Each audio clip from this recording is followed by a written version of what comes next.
Nagalang banuasang tubungan tungod sa mga mountainous sceneries siniya kag subong nga adlaw Agosto 23 magapatigayon sang groundbreaking ceremony sang Tourism Rest Area.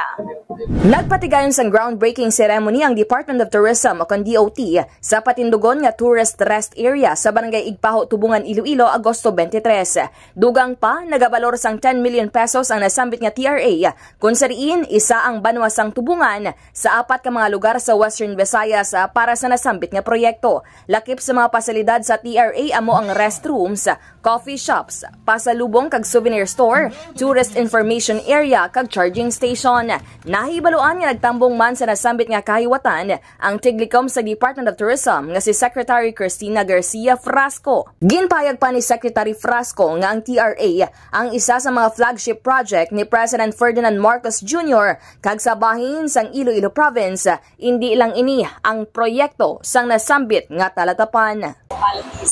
Dahil po yung TRA natin ay magkakaroon ng restrooms with showers. Meron din po pasalubong center para matulungan yung ating mga small and medium enterprises. And especially for our tourists, meron po tayong lounge, cafe, and other amenities para sa kanila. So we anticipate that improving the tourist experience here in Iloilo and in Tubungan and to benefit neighboring municipalities will bring in more tourists and encourage them to come back again and again. Samtang, dako naman ang pagpasalamat sang local government unit kon LGU sang Banwa sang Tubungan sa bulig sa turismo kag ekonomiya sang ila Banwa. Takaan sa sining manami nga proyekto aton tourist area na halin sa DOT, no?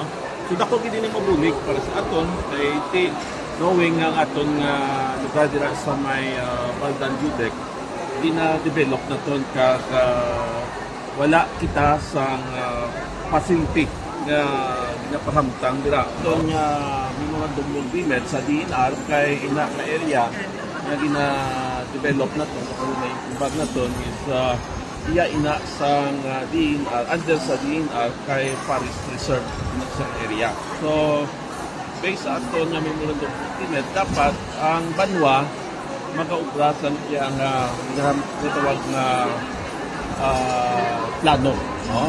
Comprehensive na plano para nga matigayon ang pagpapasiguro ang development. So,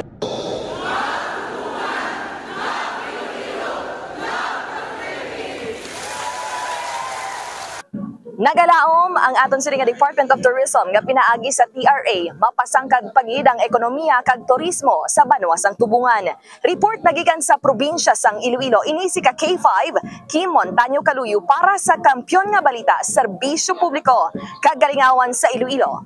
K5 News FM.